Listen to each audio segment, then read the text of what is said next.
ರಾಜ್ಯದಲ್ಲಿ 2028ರ ಸಾರ್ವತ್ರಿಕ ವಿಧಾನಸಭಾ ಚುನಾವಣೆಗೆ 2.5 ವರ್ಷ ಬಾಕಿ ಇದೆ. ಈ ಬೆನ್ನಲ್ಲೇ ರಾಜ್ಯ ರಾಜಕಾರಣದಲ್ಲಿ ಎಚ್.ಡಿ. ಕುಮಾರಸ್ವಾಮಿಯವರು ಮತ್ತೆ ವಾಪಸ್ ಆಗ್ತಾರೆ ಅನ್ನುವಂತಹ ವಿಚಾರ ಸದ್ದು ಮಾಡ್ತಾ ಇದೆ. ರಾಜ್ಯ ಬಿಜೆಪಿ ನಾಯಕರಿಗೆ ಕುಮಾರಸ್ವಾಮಿಯವರು ಕೊಡ್ತಾರಾ ಸ್ಪಷ್ಟನೆ ವಿಚಾರಕ್ಕೆ? ಸರ್ಕಾರದ ವಿರುದ್ಧ ಗುಡುಗುತ್ತಲೇ ರೀಎಂಟ್ರಿಯ ಬಗ್ಗೆ ಸುಳಿವನ್ನ ಕೊಟ್ರ ಎಚ್.ಡಿ.ಕೆ? ಸಿಎಂ ಡಿಸಿಎಂ ವಿರುದ್ಧ ನೇರ ವಾಗ್ದಾಳಿಯನ್ನು ನಡೆಸ್ತಾ ಇದ್ದಾರೆ ಎಚ್.ಡಿ.ಕೆ. ಮಗದೊಂದು ಕಡೆ ಕೇಂದ್ರದ ಯೋಜನೆಗಳ ಬಗ್ಗೆಯೂ ಕೂಡ ಸಮರ್ಥನೆ ಮಾಡಿಕೊಳ್ತಿದ್ದಾರೆ. 28ರ ರಾಜ್ಯ ಚುನಾವಣೆಗೆ ಹಾಗಾದ್ರೆ ಸಿದ್ಧತೆಯನ್ನು ಶುರು ಮಾಡಿಬಿಟ್ರ ದಳಪತಿ?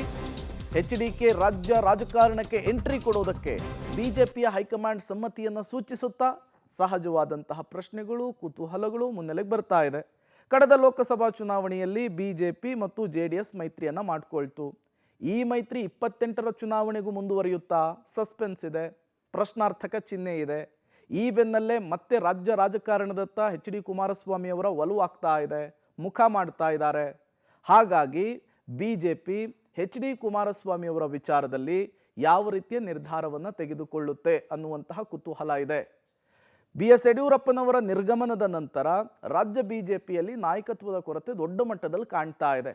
ಇಂತಹ ಸಂದರ್ಭದಲ್ಲಿಯೇ ಎಚ್.ಡಿ. ಕುಮಾರಸ್ವಾಮಿ ಅನ್ನುವಂತಹ ಪಾನನ್ನ ಬಿಜೆಪಿಯ ವರಿಷ್ಠರು ಮೂವ್ ಮಾಡಿ ಕಾಂಗ್ರೆಸ್ಗೆ ಟಕ್ಕರ್ ಕೊಡುವಂತಹ ಸಾಧ್ಯತೆಯೂ ಕೂಡ ಎದ್ದು ಕಾಣಿಸ್ತಾ ಇದೆ.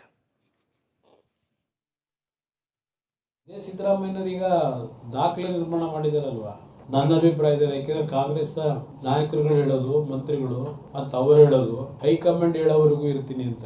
ಬಹುಶಃ ಅವರು ಈ ರಾಜ್ಯದಲ್ಲಿ ಲೀಸ್ಡ್ ಬೇಸ್ ನಲ್ಲಿ ಇದ್ದಾರೆ.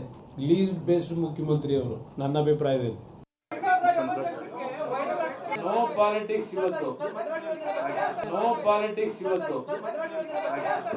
ಜೆಡಿಎಸ್ ಮತ್ತು ಬಿಜೆಪಿ ಅಲಯನ್ಸ್ ನ್ಯಾಚುರಲ್ ಅಲಯನ್ಸ್ ಅಂತ ಹೇಳಿ ನಿನ್ನೆ ತಾನೇ ಹೇಳಿದ್ದಾರೆ. ಅದರಿಂದ ಇಲ್ಲಿ ನಮ್ಮಲ್ಲಿ ಯಾವುದೇ ಗೊಂದಲಕ್ಕೆ ಅವಕಾಶ ಕೊಡಲ್ಲ. ಅದರ ಬಗ್ಗೆ ನೀವು ಯಾರು ಸಂಶಯ ಪಡಬೇಡಿ. ರಾಜ್ಯಕ್ಕೆ ಒಳ್ಳೇದಾಗಬೇಕು. ರಾಜ್ಯಕ್ಕೆ ಒಳ್ಳೇದಾಗೋ ದೃಷ್ಟಿಯಿಂದ ನಾವು ಸರಿಯಾದ ರೀತಿಯ ತೀರ್ಮಾನಗಳು ತಗೊಳ್ಳಿ. ನಮ್ಮ ಡೆಪ್ಟಿ ಸಿಎಂ ಹೇಳೋರಲ್ಲ, ಈ ಒಂದು ಜಿ ಅಂತಕ್ಕಂಥ ಬಿಲ್ಲಿನ ಬಗ್ಗೆ, ಈ ಯೋಜನೆ ಬಗ್ಗೆ ಓಪನ್ ಡಿಬೇಟ್ ಮಾಡಬೇಕು ಅಂದ್ರೆ ತಯಾರಾಗಿದ್ದೇವೆ. ನಾವೇನು ಕದ್ದು ಹೋಗೋ ಪ್ರಶ್ನೆ ಇಲ್ಲ, ಅವ್ರ ಕೈ ಹೇಳೋ ಶಕ್ತಿ ಇಲ್ಲ. ಸಂಪೂರ್ಣ ಮಾಹಿತಿ ಕೊಡ್ತೀನಿ. ಓಪನ್ ಡಿಬೇಟ್ ಬೇಕಾ ಮಾಡಂತೆ. ಪ್ರತಿಯೊಂದು ಕೇಂದ್ರ ಸರ್ಕಾರದ ಜೊತೆ ಪ್ರತಿನಿತ್ಯ ಸಂಘರ್ಷಕ್ಕೆ ಹೋಗದೆ ಗೌರವಯುತವಾಗಿ ನಡ್ಕೊಳ್ತಕ್ಕಂಥದ್ದು ಕಲೀರಿ ಅಂತಕ್ಕಂಥದ್ದು ಈ ರಾಜ್ಯ ಸರ್ಕಾರಕ್ಕೆ ಹೇಳಲಿಕ್ಕೆ ಬಯಸ್ತೀನಿ.